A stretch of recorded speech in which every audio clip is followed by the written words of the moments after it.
All right, we're going to go ahead and get started because we have a packed agenda today. I have the pleasure of introducing Dawn Collins today.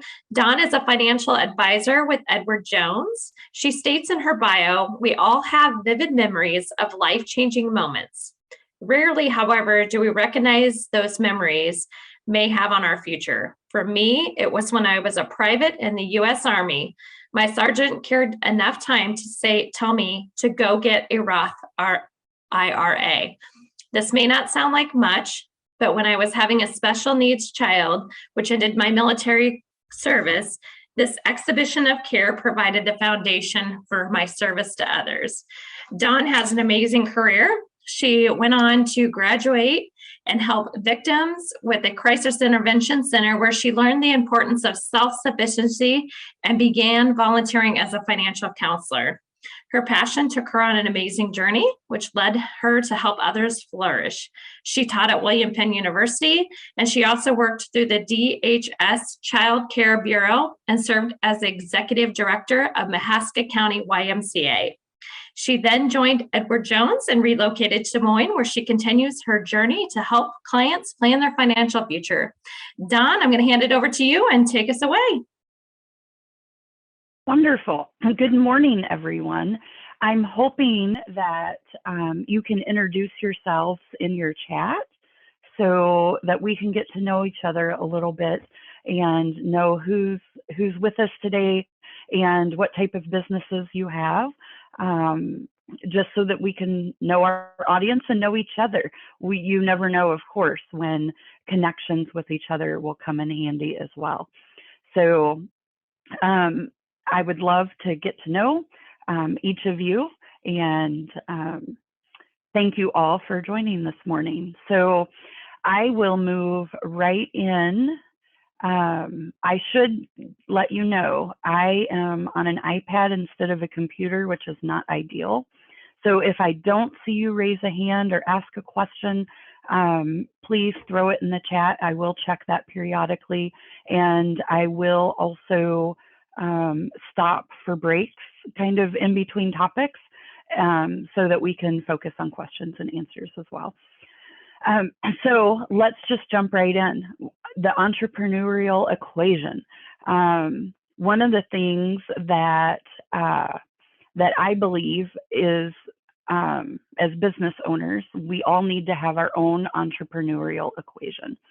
Some common issues that we all face are, of course, limited time available. That's the #1 issue I hear from business owners all the time. I serve as an ambassador for the Des Moines West Side Chamber of Commerce and try to stay engaged with business owners through that work and networking through. And that's the one thing I hear: limited time available. We're always pressed for time. Financial pressures, of course. We all might have, that, and that hopefully ebbs and flows. If you have employees, they come with their own set of challenges as well, right? And then there's all the tax issues associated with owning a business.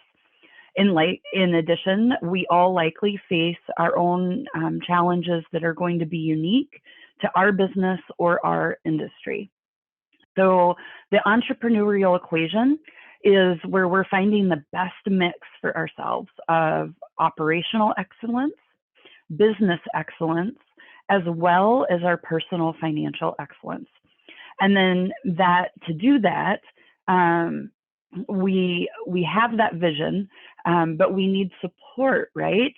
So sometimes our vision can get clouded because as a former nonprofit director, which is not a business owner, but similar, and now, of course, I'm a business owner, we wear the HR hat, we wear the marketing hat, the salesperson hat, and then we're the general go-to for all of the day-to-day problem solving, right?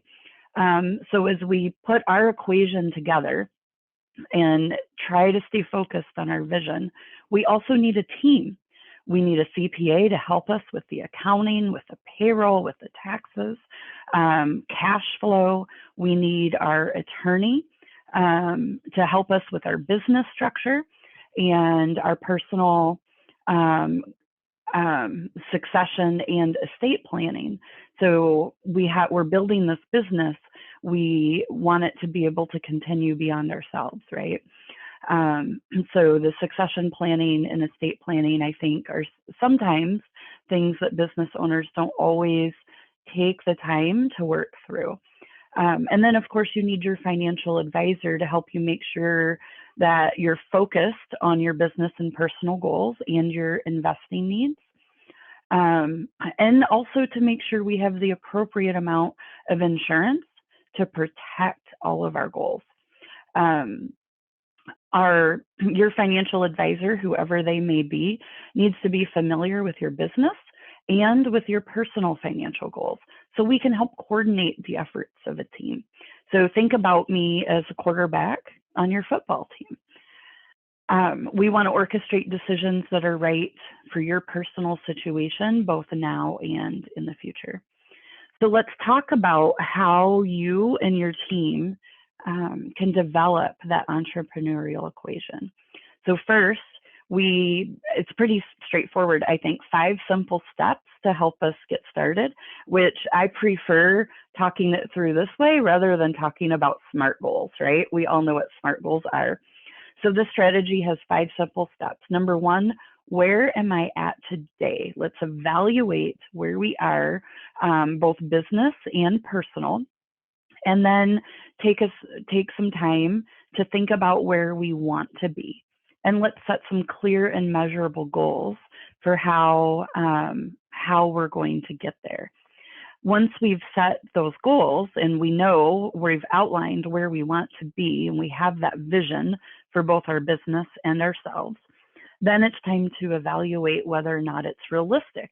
We have to look at our time horizon, and we have to look at your tolerance for risk, both with decision making with your business as well as with your investments. And then we look at the tools and strategies that we can use to help you reach those goals. So that's 4. How do I get there? Let's put a plan in place, right? And then we'll stay on track. We need to regularly evaluate where we are, whether we've reached our goals or if we need to adjust or modify, and what new goals we would like to achieve.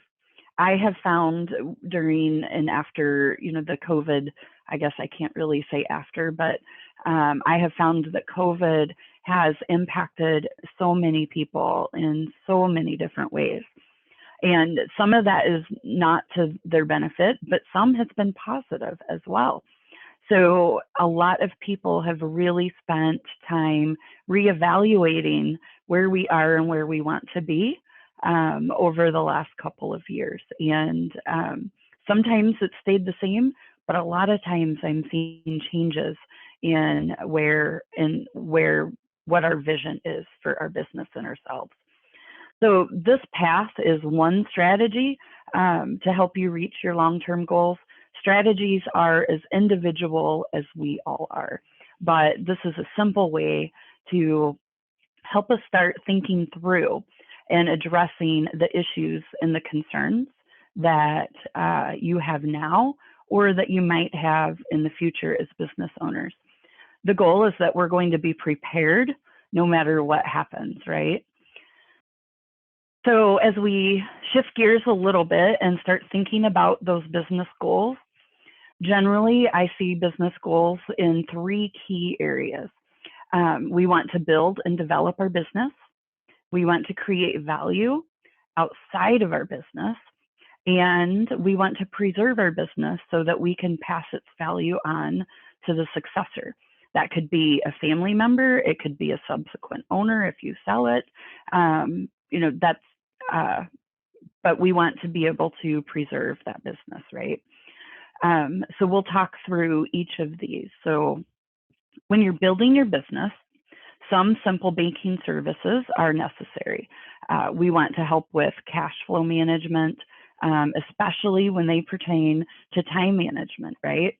We always want to think about all of our goals and the time that it will take to reach them. And how can we save time? How can we make and create simplistic solutions?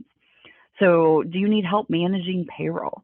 Would it save time if key employees had business credit cards for their travel, if we're traveling yet again, or for entertainment or for other expenditures that they use? Sometimes we need a place to maintain large cash balances in an interest-bearing solution that provides high levels of FDIC coverage. And then if we need additional liquidity, or if we need immediate cash flow support, sometimes a traditional loan or even a margin loan can be of help. A margin loan is where the investments in your brokerage account are used to secure your credit line. And that credit line can be a percentage of the investments in your investment account.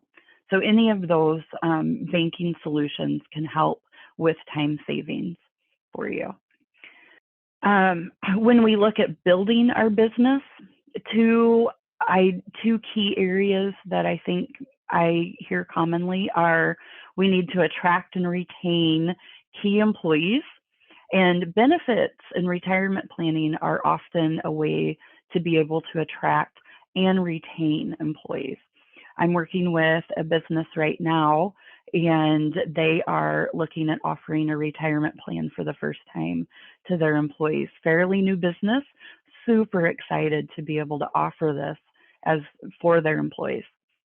And they're working through all the logistics, and we've just started talking with their employees about their options available to them. They're definitely seeing an impact on morale. We also need to identify the key people, the key employees in our business who could potentially make or break you. A chef, a project manager, a sales manager, a person whose absence could completely change your business.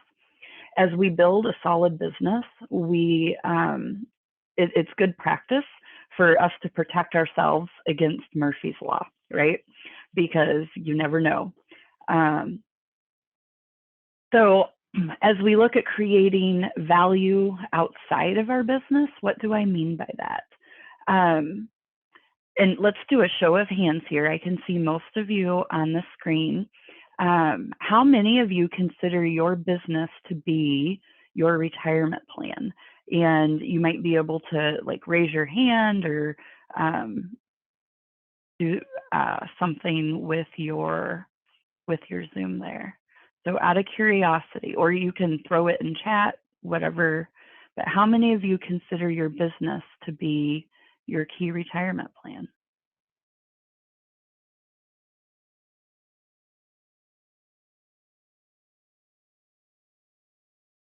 Okay, I saw a couple hands go up, but not all. So that's interesting as well, because sometimes that is pretty common, right? We own our business, we're building our business, we're investing in our business, and sometimes we invest everything that we have.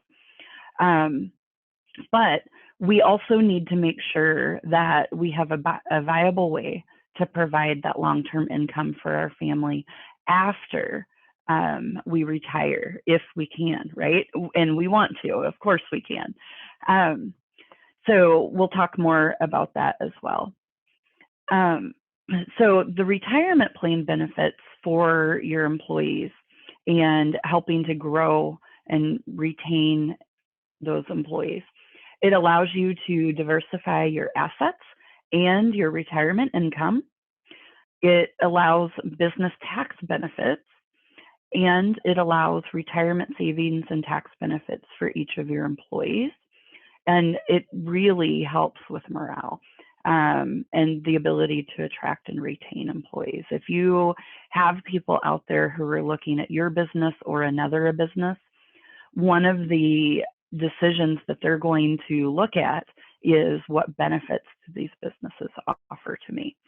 And a retirement plan is a very big part of that. Also, as you're investing in your business, it makes good sense to diversify our assets and our retirement income. Nobody wants all their eggs in one basket. So we want to diversify that retirement nest egg. So you control your retirement rather than depending on the sale of your business to fund all of your retirement needs. So if when businesses look at retirement plans, I want us to think through a few questions to really help identify the best retirement plan for you, because there are a lot of options.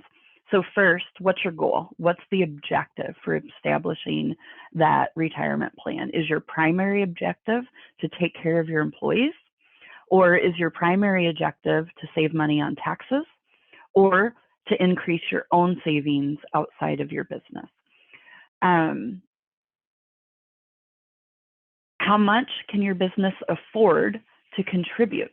So there's no crystal ball, but you should be able, and we can work through with your accountant or your financial advisor, how much can we afford to contribute? Do we want that to be a permanent amount, or do we want flexibility? Different plans have different contribution limits, and some require contributions be made on an ongoing basis, and some are more flexible. If you have employees, how important to you is their financial wellness? Do you want a plan administrator to help you help your employees in their financial future? Selecting the right plan with quality plan providers can make a big difference for your team if that's important to you. So let's look at some options. If you have no employees, you have 3 different types of employment plan or of retirement plans available to you. A SEP IRA, a SEP stands for Simplified Employee Pension, SEP IRA. An owner-only 401k, or a defined benefit plan. And you can see in blue the difference in the contribution levels, right? So the SEP is an easy and inexpensive plan with very flexible employer contributions.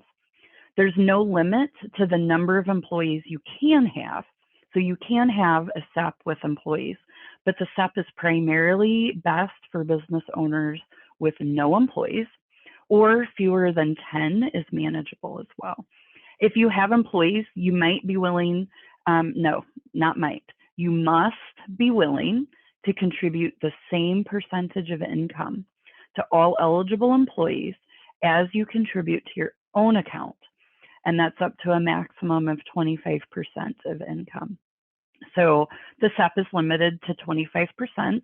You have to give the same amounts to your employees as well as to yourself. So under current rules, right?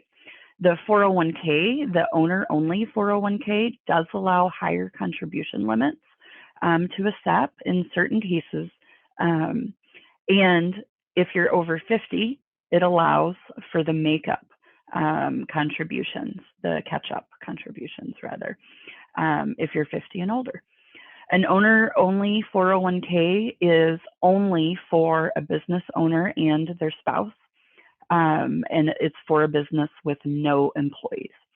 So that's a primary difference between the SEP and the owner K is no employees, and you can contribute a little more.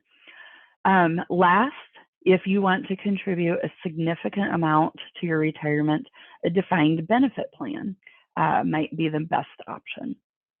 These work best if you're over the age of 40, if you earn more than $100,000 annually, and you can contribute for at least 5 years. So you need to be able to put in consistently for at least 5 years. These plans allow you the highest contribution levels, as I've said. Often it can be more than $100,000 a year, and it can be used in combination with an owner-only 401k. So now let's look at retirement plans with employees. So we've replaced the SEP IRA with a simple IRA. Simple stands for a savings incentive match plan for employees. It's a good option when you want a plan that has relatively low administrative costs, and it's easy to maintain. The trade-off is that contribution limits are somewhat lower than for other retirement plan options. This plan is often chosen if you need to start somewhere, but you're not ready for the administrative cost of a 401k yet. The business must make mandatory employer contributions to employee accounts. And that can be done in one of two ways, either a form of match up to 3% or a non-elective contribution, which is 2%. A traditional 401k, conversely, allows employees, of course, to contribute to the plan on the pre-tax basis. So it does help reduce their taxable income, just as with the simple, if you do the employee matching option. But the plan could allow, if you choose, for Roth deferrals. A simple does not allow Roth deferrals. The Roth deferrals are contributed on an after-tax basis, but they have the potential for tax-free growth. And maybe you want that, maybe your employees do, maybe you want to save on taxes, and so you're not interested in the Roth, but you can still add that as an option to your plan. So employee deferral limits are larger in a 401k than in a simple, but also the amount that owners and your highly compensated employees can contribute is tied to the amount that all of your employees contribute. So if you have employees who have lower wages and they have low deferral amounts, it could limit your ability to contribute as much as you wish for yourself and for your highly compensated employees. So that's where the safe harbor 401k comes in. That's the big difference for the safe harbor, is that owners and highly compensated employees can contribute up to the maximum salary deferral limit, no matter how much your other employees defer. So in order to do that, in order to have that benefit, employer match to your employees is required. So if you have heard of 401ks that do not require employer match, that's the primary difference, is that in those, the contribution limits for the owners is tied to the contribution limits for the employees. You can also create custom plans that are specially designed for you and your business and your investing needs. There can be age-weighted options, there can be tiers, there can be defined benefit plans, or any combination of plans. So again, it all goes back to that first question, which was, what's your goal with the retirement plan? And then if the simple or the SEP or the 401k doesn't, or the defined benefit doesn't meet your goals, we can create a custom plan for you. The first question is, how much do you want to contribute for yourself? And the second is, how much do you want to contribute for your employees? And then we'll determine the best plan for you. So your financial advisor and your CPA, or a local third-party administrator, which I work with on a regular basis, can all three together help you make the right decisions for your retirement plan. That's all I have for retirement plans. I do want to stop here and see if we have any questions. So, well, how about I rephrase that? I know there's got to be a question. So before we move on, will somebody please ask a question? And you can throw it in chat if you prefer not to unmute.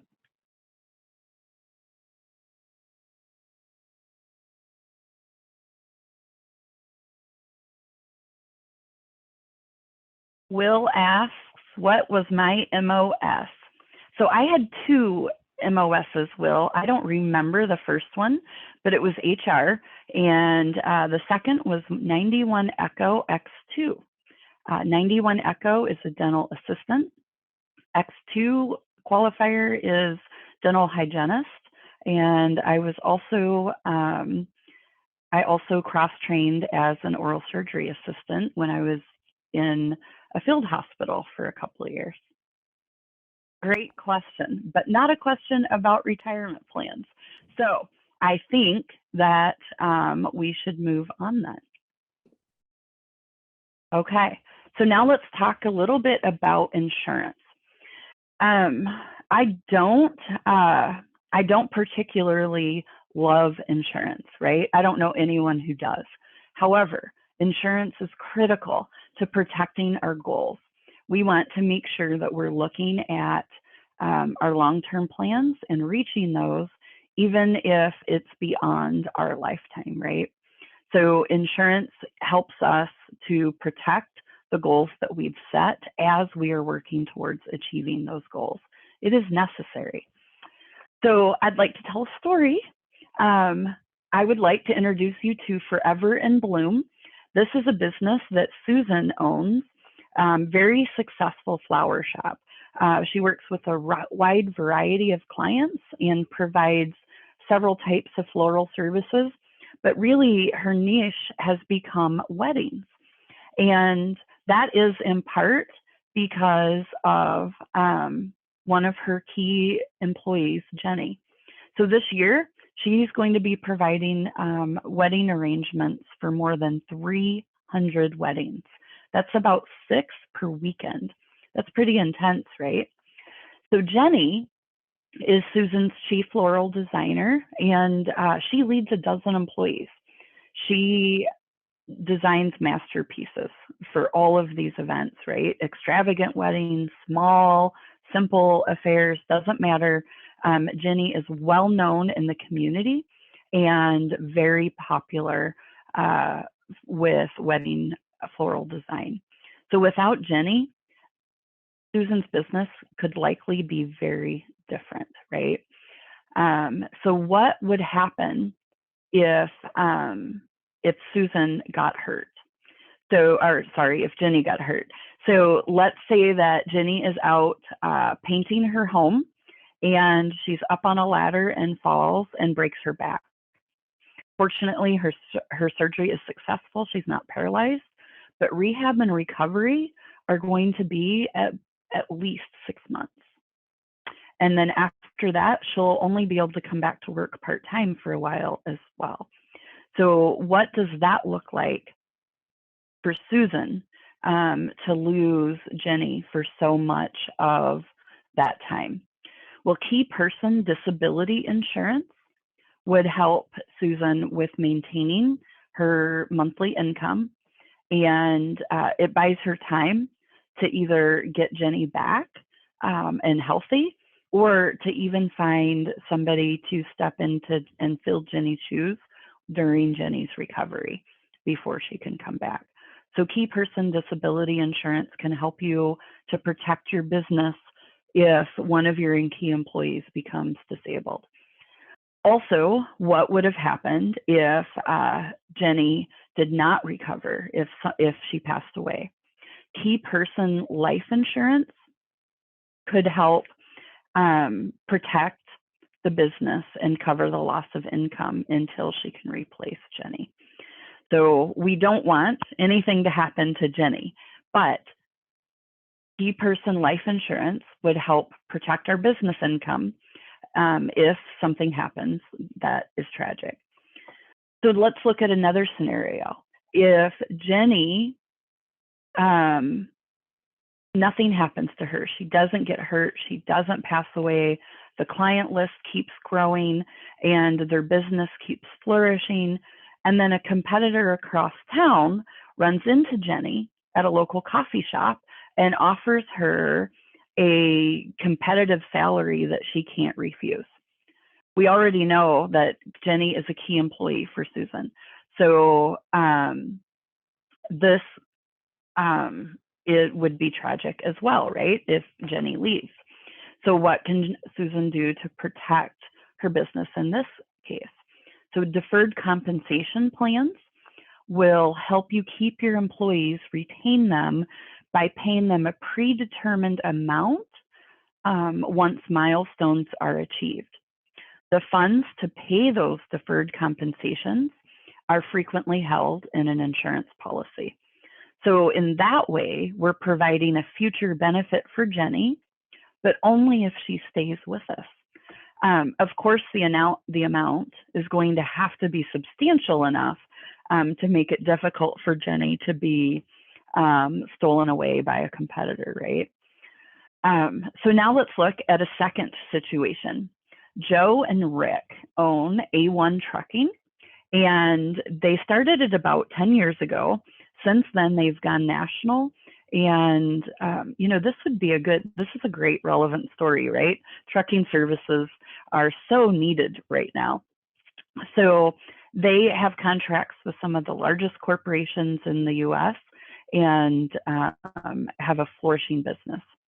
Last week, Joe had a heart attack. Oh dear. Can you hear me still? You're kind of cutting in and out. No.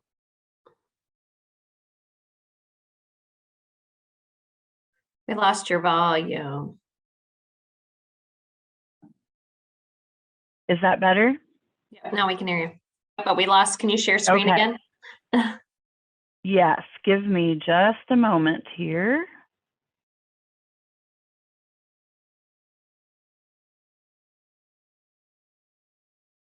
Oh, share. Give me just a second. Here we go. And now I have to flip back.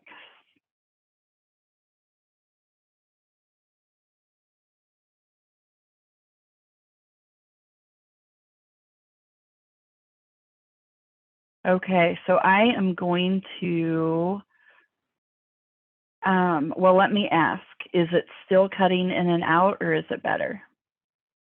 I can hear you better now. Okay, so I'll start video again. If it gets glitchy again, I will turn off my video, okay? And hopefully that will help. Okay, sorry about that. So Joe had a heart attack and died. He left Rick with two possible business partners, either Joe's wife or one of his kids, and none of them know anything about the business. They've never had any part in it. So the transition after Joe's death would have been much different if Joe and Rick had set up a buy-sell agreement through their corporate attorney. An attorney is such a critical partner for our businesses, right? A buy-sell agreement establishes a plan that you've put together with your business partner for the remaining partner to purchase the business at an agreed upon price from the family if something happens to one of you. So these agreements are typically funded with life insurance. All or at least a significant part of the purchase price can come from those insurance proceeds.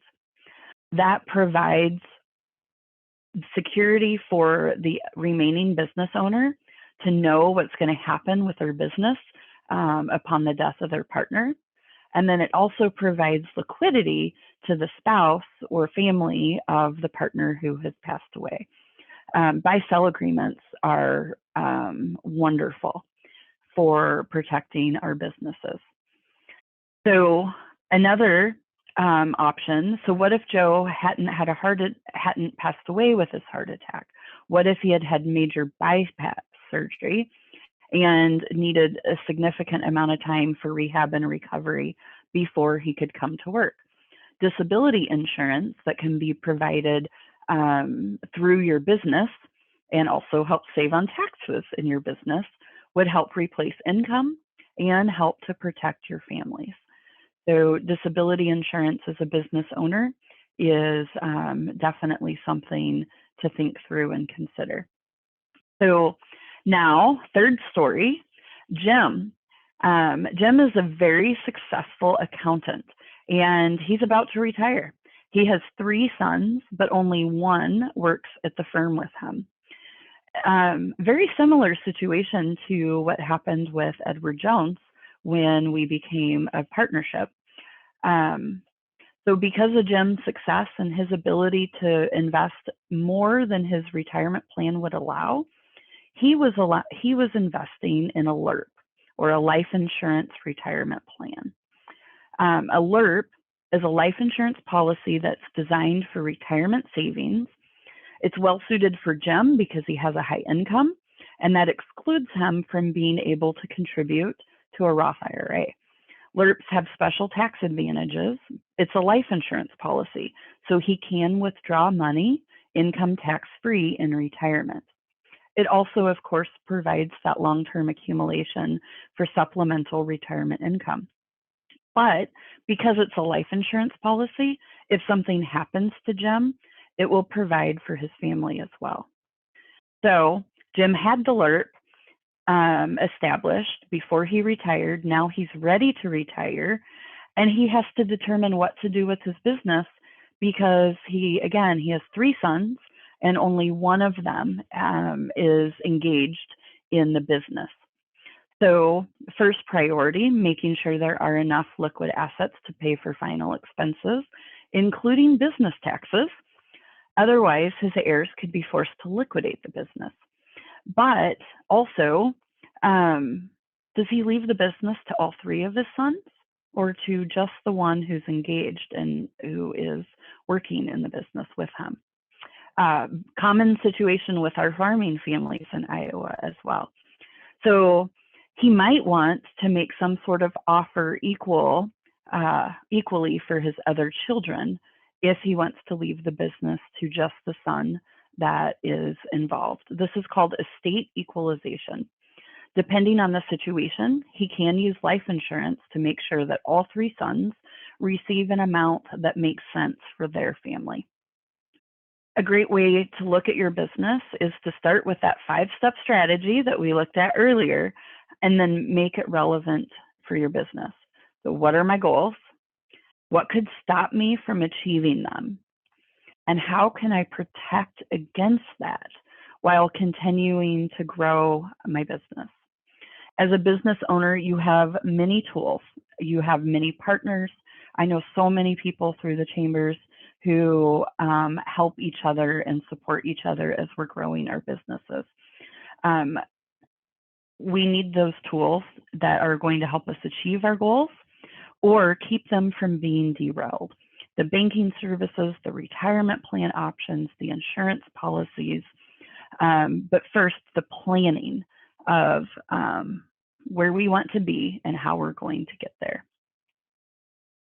So let's take a break here and take a couple minutes to review. And I forgot to give you that slide, apologies. So this was the LIRP, so retirement, life insurance retirement plan. And then we talked about estate considerations for Jim as well. So let's find the right equation based on your needs and your goals.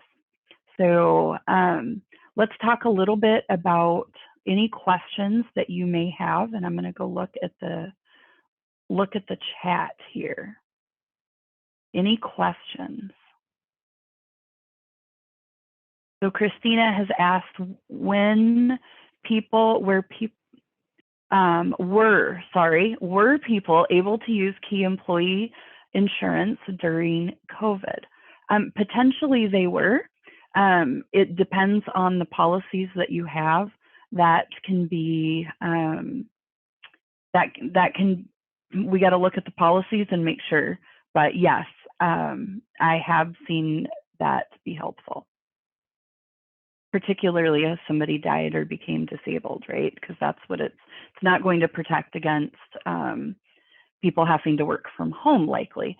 But if somebody became ill or disabled or who passed away, absolutely. Any other questions? I would love to hear more questions and get a little bit of interaction. Hey, Dawn, do you see people using that deferred comp that you mentioned to retain employees right now as people are headhunting people's employees? Oh, absolutely. Deferred comp is an excellent strategy.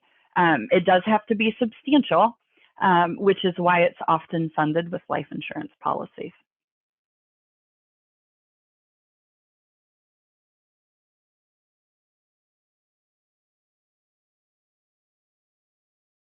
Well, Bernie, thank you. What should I have talked about better or differently? Bernie, so Bernie's in the finance industry as well. He has no questions, but Bernie, what would you like to add? Please feel free to unmute yourself if you have anything to add.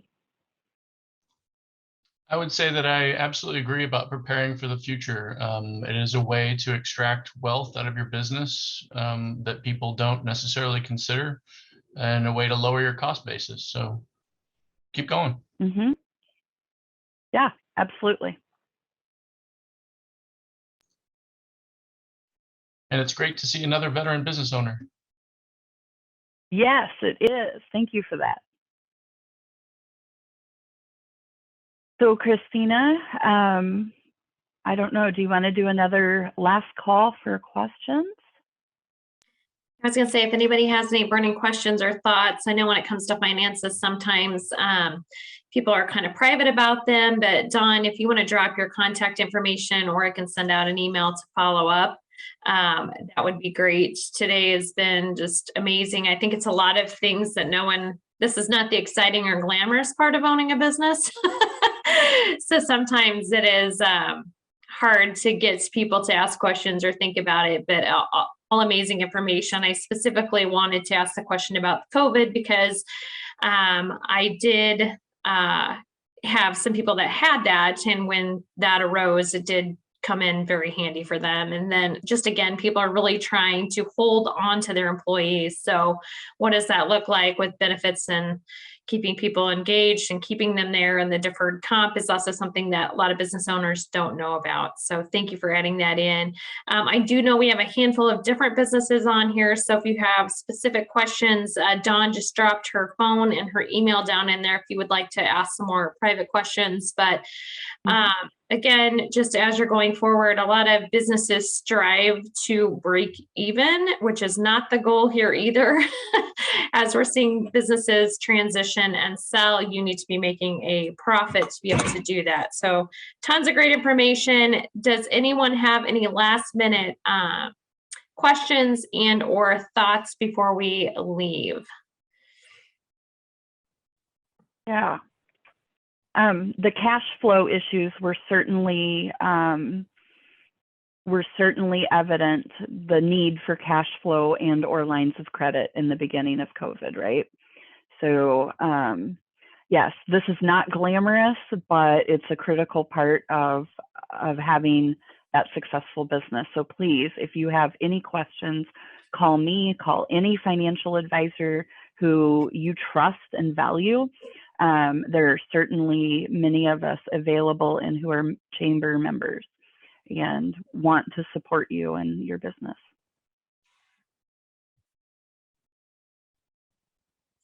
All right. Well, seeing no questions, we are going to wrap up for the day. I do just want to throw out there that the Small Business Success Summit is coming up on March 11th. Deadline to register is March 4th, which is actually about a week and a half away. Tons of great speakers that day. We've got 16 breakout sessions, 2 keynotes, and over 22 resource partners that will be there that day. So if you can join us, that will be great. And we'll be back with our top 5. It will be the end of March, so we'll skip over spring break and have a great session coming out of the summit. So thanks so much for being here today. We will have this recording updated and edited, and then you can share out as needed with your friends and anyone you want to share with. So Dawn, thank you so much for your time. Again, thank you for your service. We appreciate you, and we'll see everybody soon.